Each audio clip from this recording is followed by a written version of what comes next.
Not Hello there. yet. Do it. What? Do it. Hello there. Do it. I need Not do it. yet. We would be honored if you would join us. Happy May the 4th, everyone! Today is the day where all of us rejoice around the world to enjoy Star Wars and all that it has given us. The bonds, the special memories, the escape that it's provided for all of our lives is something that goes far beyond just a franchise. It bonds family and friends and all walks of life together, as it has for me. I met my best friend of 14 years now on a Star Wars forum when I was a teenager. Not to mention the close relationship it's given me with my father as a kid. I'd like to thank George Lucas and Lucasfilm for all their hard work over the last 40 or so years, and for you guys watching and supporting the channel. This last year and a half has been an absolute blast, and I still have a hard time believing what's happening. Thank you from the bottom of my heart, and I promise you I will continue to do my best to entertain you every day. For many more May the Force to come. The Darth Vader fan film is still very much in the works. The Kickstarter to that will launch soon, along with the professional concept art that I'm having developed behind the scenes. More details about that soon and how you can help her be part of the film, even if you wanted. But for now, we have a ridiculous animated fan fiction to get to for today's special episode.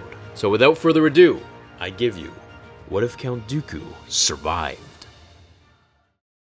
In Revenge of the Sith, Anakin beheads him. We all know this. So many might ask, well, that's kind of the end of that, and there's no coming back. Well, this is Star Wars, the galaxy of possibilities, where a limbless man burned alive can grow to be the most powerful in the galaxy, and a person cut in half can become a spider. So what if, after Palpatine, Obi-Wan, and Anakin left the scene, separatist life-saving droids personally programmed by Dooku himself, if he were ever caught in this situation, came to his aid and immediately scooped his head up and put it into a bacta fluid, so as to repair as much of anything as they could. Once they abandon ship and are taken to a hidden medical facility somewhere in the galaxy, they begin their creation. Dooku's head was cut with a lightsaber. That means all his nerve endings and soft tissue was now cauterized, much like a lost limb would be. They would assemble his head to a surgically capable droid on 3 spider legs. They knew this job was too hard of a task for droids, so magic would need to be involved. And who better than to learn from the Dathomirians? Once they hired a witch for the resurrection, after nights of creating and a lot of mad science, they had finally completed the task. Dooku had been brought back to life. Only now, he was just a head, with all mechanical limbs. Until the droids could find a replacement body much like Grievous for him, he would have to live his life like this, for now. Looking into a mirror, he was horrified at what had become of him, but he supposed this was karma for turning Grievous into the Empire's experiment that he had become from his organic body. Dooku thought of his next move, revenge on Sidious? But how? Surely his form now would be destroyed until he received a more powerful frame.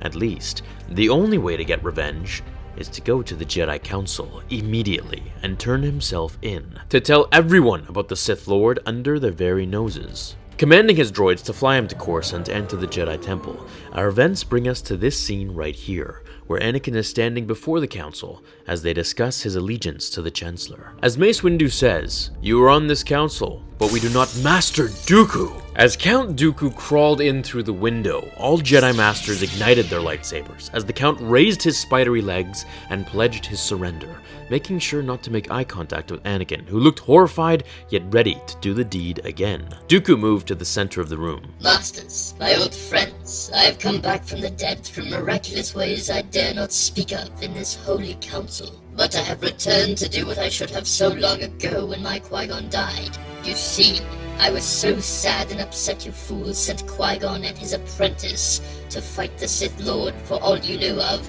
in 1,000 years, whereas you much rather should have sent someone more qualified for the job. Someone like me, for example. Get to the point, Dooku. This time you're surrounded, and we make the rules to not be bartered with. Very well, Master Windu. Chancellor Palpatine is a Sith Lord. He has been concealing himself with the dark side of the Force to shroud your judgments. He's been warping your minds and the Senate, and I am now sure of who he hopes his next apprentice will be.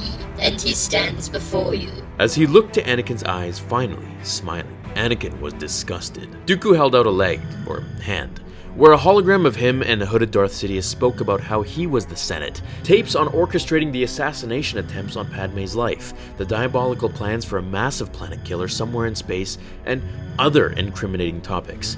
The Jedi had heard and seen enough. As the Jedi all sat and spoke to one another, Yoda said, "Trust you, we do, but cautious we will be." As they had Dooku locked up for treason, all Jedi Masters decided to go to the Chancellor's office, including Anakin. "Chancellor, you're under arrest," says Mace, as all other Jedi Masters from the Council stand around him, igniting their lightsabers. Palpatine looks at Anakin and says, "Anakin, how will she survive if they take me? Fight for me! Fight with me!" Anakin tells him that he must stand trial, when Yoda looks to Anakin and says, Speak to Palpatine about your dreams as you have to me.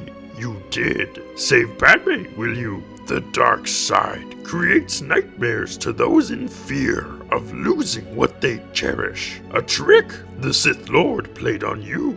Anakin looks to Yoda, then back to Palpatine. Stupid boy, you don't know the power of the dark side as I do. The power to save. Enough of this! As Mace moves forward to cuff the Chancellor when Palpatine ignites his red blade and twirls towards them as every Jedi huddles and slices him down on the floor. Continuously. Like, for a really long time. A really long time. Dooku was set free after standing trial for coming to them despite all his hardships that he went through, where the Republic felt as a punishment for his previous life, he would never be awarded a new body, and had to live his remaining years as this spiderhead thing. The galaxy would see freedom and peace for the remaining years as Luke and Leia were born and welcomed as new younglings into the Jedi Temple, trained by the very best to become the very best and the most powerful.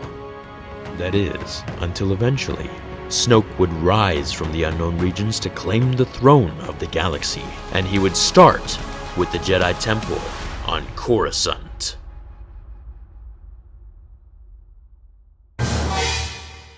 I am the Senate.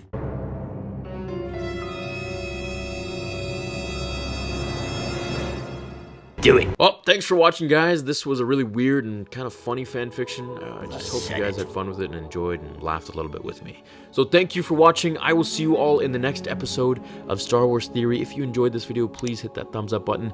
And until then, my fellow Jedi and Sith friends, remember, The Force will be with you. Always. Now, fulfill your destiny.